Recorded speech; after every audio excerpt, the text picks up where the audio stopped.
A paz do Senhor Jesus a todos, em nome de Jesus. Meus queridos irmãos, a palavra de hoje se encontra no livro de João, capítulo 6, versículo 53 em diante, que diz: E Jesus, pois, lhes disse: na verdade vos digo, que se não comerdes a carne do Filho do Homem e não beberdes o seu sangue, não tereis vida em vós mesmo. Quem come a minha carne e bebe o meu sangue tem a vida eterna, e eu o ressuscitarei no último dia. Porque a minha carne verdadeiramente é comida, e o meu sangue verdadeiramente é bebida. Quem come a minha carne e bebe o meu sangue permanece em mim e eu nele. Louvado seja Deus, meus irmãos. Meus irmãos, nós sabemos que a origem de todas as coisas da qual nós vivenciamos hoje se encontra nas Escrituras. E tudo quanto nós precisamos saber sobre Jesus e sobre o seu ministério se encontra aqui nas Escrituras. O apóstolo Paulo, ele escreve, eu gosto muito de citar isso, ele escreve que quando ele chegou na igreja de Corinto, pregando o evangelho e falando de Jesus, ele foi de forma simples e humilde, sendo ele um dos maiores estudiosos, sendo ele um dos maiores, que nem vamos dizer, doutor da lei, sendo ele uma pessoa extremamente capacitada tanto no trato da lei como no Espírito Santo. O apóstolo Paulo era assim, um homem cheio de inteligência, de ciência e de virtude de Deus. E de tal forma que ele foi o missionário, fundador das igrejas que eram chamadas Igreja dos Gentios, que a Bíblia cita os estrangeiros, que somos nós. Que até no livro de Romanos, Paulo ele começa a citar sobre o jambuzeiro bravo sendo enxertado na oliveira, ou seja, quem conhece aí de botânica entende que essa maneira de enxertar uma planta na outra é para que venha se frutificar. Que muitos têm visto uma árvore de laranja, um pé de laranja, e de repente eles fazem uma inserção nela e ali começa a dar também outras frutas. Assim era o jambuzeiro bravo. O jambuzeiro bravo, ele não dava fruto nenhum. Ele não servia para ali muitas coisas. Mas quando a oliveira verdadeira foi apresentada, este jambuzeiro bravo foi enxertado na oliveira, por intermédio do ministério de Paulo, mas o sangue é de Jesus e não de Paulo. O ministério de Paulo foi proeminente porque ele foi até os jambuzeiros bravos e enxertaram ele, ou seja, colocou ele na oliveira verdadeira. Paulo pregando a palavra e os gentios se arrependendo dos seus pecados e indo para perto de Jesus. Estão entendendo, meus irmãos? E então começa-se a intitulação da Santa Ceia, até mesmo onde os gentios eles participavam da Santa Ceia do Senhor. E aqui Jesus, ele começa a mostrar que todo aquele que não come da sua carne e que não bebe do seu sangue, não tem parte com ele. Jesus começa a dizer que todo aquele que não participa da Santa Ceia do Senhor, ele não está vivo, ele está morto. Mas como assim? Me explica. Assim, meus irmãos, o pão, ele tem as significativas. E uma delas que eu vou dizer, ele significa vigor, força. E o sangue simboliza vida. Então, quando fala comer da carne, simboliza para ter vigor. E quando fala para beber do sangue, significa para ter vida dentro dele, porque o sangue é vida. É por isso que até nos escritos da Bíblia havia muitas controvérsias, por isso que muitos fariseus começaram a contender com Jesus. Porque o negócio do sangue era uma ordenança, um mandamento onde ninguém poderia beber sangue. Só que eles não estavam entendendo que o que Jesus falava era de forma simbólica. Jesus não falava verdadeiramente do sangue dele, que as pessoas deveriam beber o sangue dele. Não. Jesus falava simbolicamente que o suco da vide simbolizava o sangue de Jesus, que não é vinho. O suco da vide, ele tem fermento, que também pode alegrar o homem, que muitos podem dizer que é álcool, mas não é álcool, é fermento, que fermenta, que embriaga também as pessoas. E o pão era o pão asmo, um pão sem fermento, aonde todos aqueles que comiam daquele pão, eles comiam da carne de Jesus. Então, que Jesus estava querendo apontar ali para os fariseus, para os saduceus e para todos os doutores ali, era que não era, o que Jesus queria expressar não era o canibalismo, que nem eles estavam pensando, que eles iam ter que matar Jesus, cortar a carne dele, dar um pedacinho para outro, pedacinho, não. A carne de Jesus era o pão que alimenta, a palavra. Simboliza várias coisas, é por isso que nós temos que ter uma mente ilimitada que venha entender o que significa a ceia do Senhor.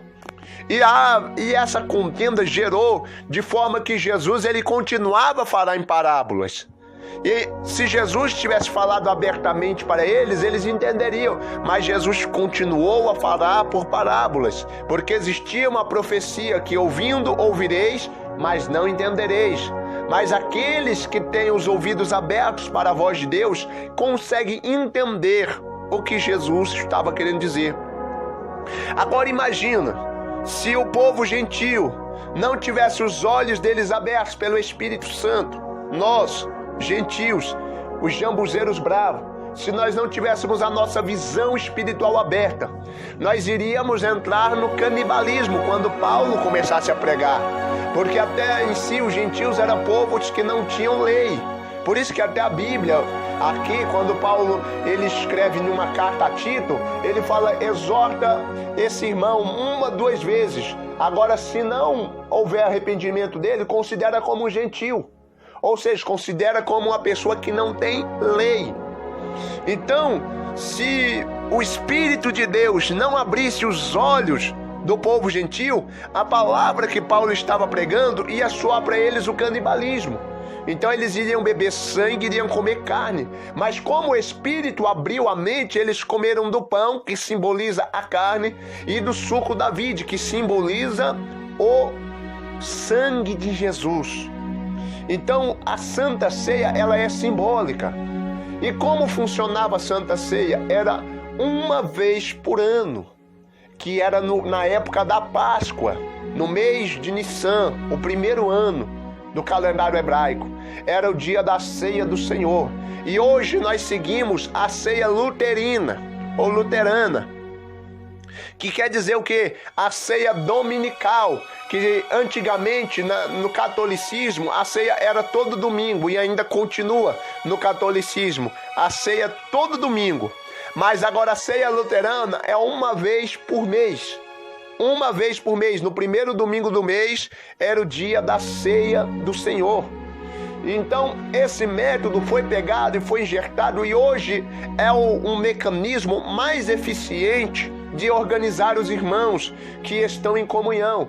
Porque até mesmo aquele que não beber do sangue de Jesus, ele não pode estar em comunhão. Aquele que não comer da carne, ele não pode estar em comunhão, como diz as Escrituras. Mas, porém, meus irmãos, tudo isso é com o entendimento do Espírito Santo de Deus. Tudo pela direção dada do Espírito Santo. Então, a ceia do Senhor, ela é dessa forma. Ela é simbólica, ela simboliza que todos aqui na terra estão comemorando a morte de Jesus. Eles estão se alegrando, nós nos alegramos com a morte de Jesus.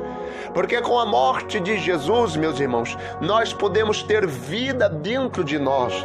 Agora nós não estamos mais mortos, agora nós revivemos por intermédio do sangue da vida, o sangue de Jesus, o pão da vida, o Cordeiro de Deus, que tira o pecado do mundo. Então hoje, como o primeiro domingo do mês, muitos lugares estarão ministrando Santa Ceia. E hoje, meu irmão, minha irmã, você que está em comunhão com Cristo, com a Igreja do Senhor, com o Espírito Santo, você vai participar do corpo de Cristo. Nós vamos orar aqui a oração de arrependimento e purificação. Se hoje não é dia de Santa Ceia na sua igreja, mas participe conosco da oração e você vai ser beneficiado pela presença do Espírito Santo. Eu quero deixar a instrução, meus irmãos, aqui, que eu creio que muitas pessoas podem ter dúvidas sobre a passagem de Coríntios, onde Paulo começa a dizer sobre a ceia do Senhor, dizendo que aquele que come e bebe indignamente, come e bebe para a sua própria condenação. E muitas pessoas ficam com medo. Elas ficam com muito medo de serem condenadas, ficam ali. Irmãos, eu quero tirar esse medo de vocês e também quero criar dentro do vosso coração, que venha a ser gerado, na verdade, desculpe pela falta de expressão, que venha a ser gerado em seu coração temor. Que você venha a perder o medo, mas que venha a ser gerado no teu coração temor. O que é temor? Respeito. O sangue de Jesus, ele clama por justiça. O sangue de Jesus clama por justiça.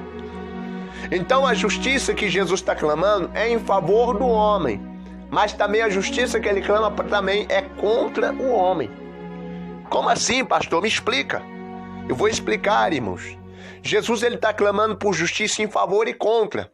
Porque quando a pessoa está bebendo e comendo dignamente, ou seja, ela está correta, então o sangue de Jesus está mostrando que essa pessoa ela ainda é pecadora, mesmo estando correta. Então, Jesus fala, Pai, essa daqui merece o perdão.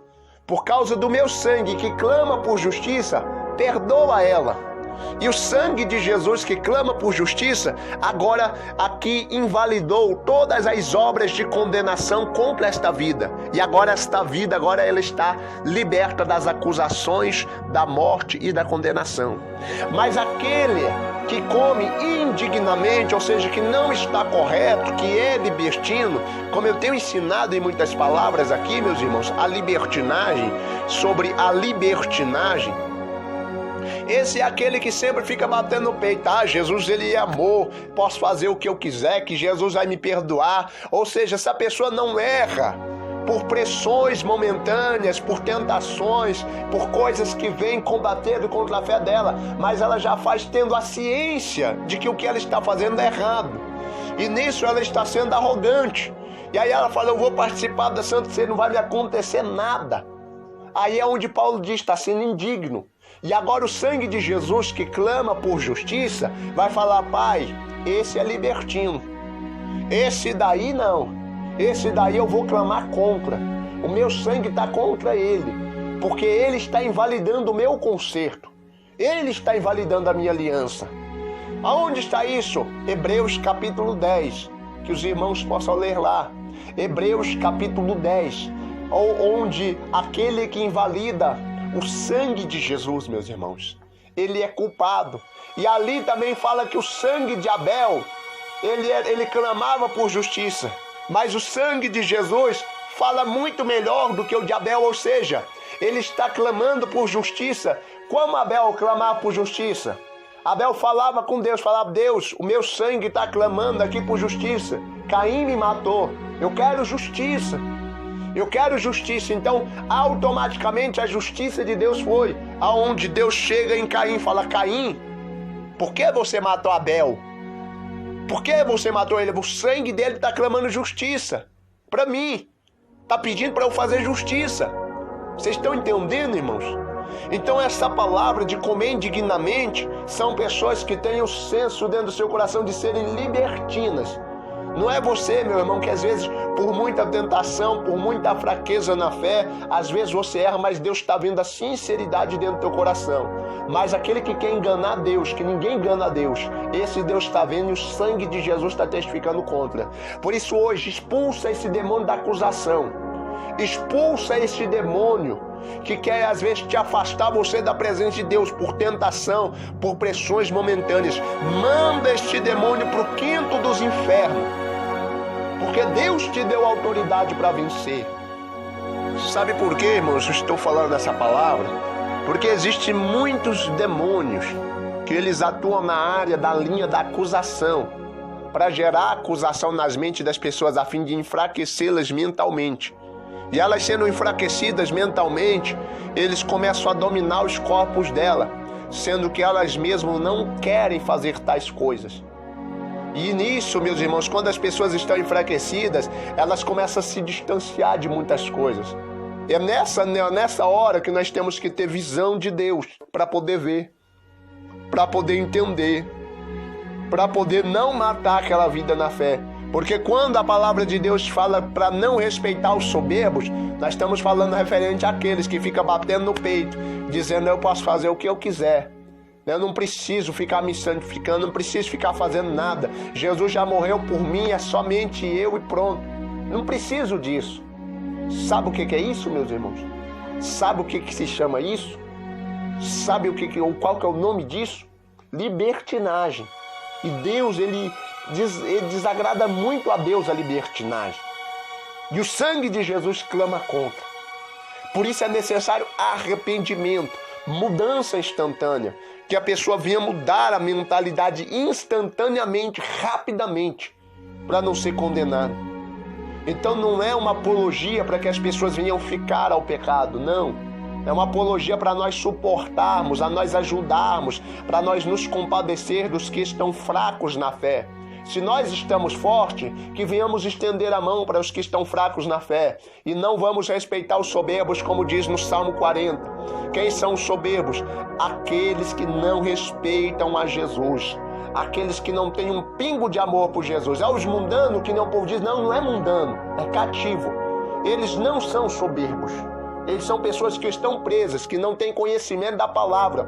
Os soberbos, que eu vou dizer aqui para você quem são todos os irmãos que estão dentro da igreja, que se desviaram da palavra de Cristo. São todos aqueles que estão dentro da casa de oração, mas que não têm uma vida com Deus e que não têm bom testemunho. São todas as pessoas que estão dentro da igreja do Senhor, que estão lá pregando, exortando, sendo que eles não têm uma vida de testemunhos, não têm obras de testemunho. Vivem uma vida devassa e dissoluta, enganando e sendo enganado, envergonhando pessoas e também sendo envergonhado. Se a gente for observar o ministério de Jesus, Jesus não envergonha ninguém. Portanto, vamos ter cuidado, meus irmãos, quanto a esses rudimentos, quanto a essas coisas. A ceia do Senhor é coisa séria. Por isso que eu disse temor e não medo. Temor, que é respeito, que é reverência, que é cuidado, é zelo, é saber que Deus ele é amor, mas também é fogo consumidor. Que Deus ele ama sim, mas ele também corrige. Deus ele sempre quer bem os seus filhos. E se nós não errarmos, ou se nós esforçarmos para não errar, Deus terá piedade e misericórdia de nós, irmãos. Por isso eu deixo essa palavra aos irmãos, de forma clara e esclarecida. O vídeo ficou aqui até esse tanto, porque até aqui o Senhor falou. Louvado seja Deus, e que Deus venha abençoar a tua vida imensamente. No nome de Jesus, vamos orar agora a oração do meio-dia. Que Jesus te abençoe. Amém. Graças a Deus. Oremos, irmãos, a oração do meio-dia. Que Deus nos ajude. Querido Deus e poderoso Pai, Senhor meu Deus e meu Pai, diante desta palavra, Senhor Jesus, Pai, diante desta palavra gloriosa que o Senhor tem nos dado, nós clamamos agora, meu Pai, a Ti pelo perdão. Meu Deus, que o Senhor venha perdoar todos os nossos erros, todas as nossas falhas, pecados, transgressões, pisaduras, iniquidades. Espírito Santo de Deus, que agora neste momento, que venha ser anulada todas as acusações do diabo contra as nossas vidas, que venha ser anulado agora todas as acusações do diabo contra as nossas vidas. Senhor, agora vai remover toda a cédula, toda a nota, toda a moeda de acusação contra a minha vida e contra a vida dos irmãos ouvintes que estão agora participando desta oração. Vai anulando agora, Deus querido e Deus amado, toda palavra vergonhosa, vai anulando agora todo pensamento vergonhoso. Pai, vai perdoando agora, meu Pai, todo pecado que foi dentro da carne, meu Pai, fora da carne. Pai, vai perdoando, Senhor meu Deus, Deus, os pecados ocultos. Senhor, meu Deus, vai perdoando, Senhor, meu Deus, porque diz o salmista Davi, meu Pai, no Salmo 32, Deus querido e Deus amado, orava, meu Pai, instantemente ao Senhor, e o Senhor perdoou ele, meu Deus, ali, orianda, labassuri, clama, nagai. Senhor, Jesus querido e Deus maravilhoso, enxugue as lágrimas, meu Pai, desta pessoa que está chorando, meu Deus, com vontade de participar da Santa Ceia do Senhor. Esta pessoa, meu Pai, que pode estar ouvindo esta oração, ela pode estar presa, meu Pai, em algum vício, alguma coisa, mas o coração dela queima de vontade em participar, meu Pai, da mesa do Senhor. Pai, que seja concedido conforme o desejo do coração, que esta pessoa venha ser liberta, meu Pai, daquilo que impede ela de participar do corpo e do teu sangue, porque se o coração desta pessoa está queimando, meu Deus, para participar do teu corpo e do teu sangue, é porque ela quer ser salva, ela quer, meu Pai, ser restaurada. Por isso ajuda os fracos na fé, ajuda todos aqueles, meu Pai, que estão fracos, todos aqueles, meu Pai, que estão caídos, todos aqueles que estão oprimidos por demônios. Senhor, vai expulsando agora toda a linha de demônio da acusação, toda a linha de demônio da condenação, todo espírito imundo, meu Pai, que vem e zomba, meu Pai, desta pessoa, Deus querido, repreende, meu Deus, agora repreende, Senhor, meu Deus e meu Pai. Nós oramos aqui com fé porque nós temos certeza que até a tua palavra, meu Pai, nos diz que a santa ceia do Senhor, ela dá vida, meu Pai, ao homem, é o teu sangue, é o teu corpo, por isso vivifica, Pai, que hoje o Senhor venha curar muitas pessoas que estiverem enfermas, Pai, que o Senhor venha curar, meu Pai, através da santa ceia do Senhor, muitas pessoas que estiverem enfermidade no estômago, em toda parte do corpo, no intestino, no esôfago, na cabeça, no sangue, que elas venham ser curadas, e pessoas, meu Pai, que não participam da Santa Ceia, mas vão participar, que por elas verem, assistirem, ouvirem, elas venham ser, meu Pai, saciadas e curadas também pelo poder do nome de Jesus, pelo sangue de Jesus Cristo. Oh, aleluia, Deus querido e Deus amado, Senhor, meu Deus e meu Pai, vai garantindo hoje libertação, meu Pai, vai garantindo hoje perdão divino. Esta pessoa está arrependida, meu Pai, pode ser que neste mês, meu Pai, ela diz, oh Deus, eu não produzi coisas boas para ti neste mês, mas eu quero produzir no mês que vem. Senhor, compadece-se desta pessoa, ajudando ela, meu Pai, imensamente, pelo poder do nome do Senhor Jesus. Vai recebendo perdão de Deus aí agora na tua vida, vai recebendo a consolação do Espírito Santo, como confirmação do perdão de Deus, vai recebendo a glória do Altíssimo te cobrindo agora, a presença do Deus vivo e poderoso, em nome do Pai, do Filho e do Espírito Santo de Deus. Louvado seja Deus e graças a Deus. Amém e amém. Graças a Deus.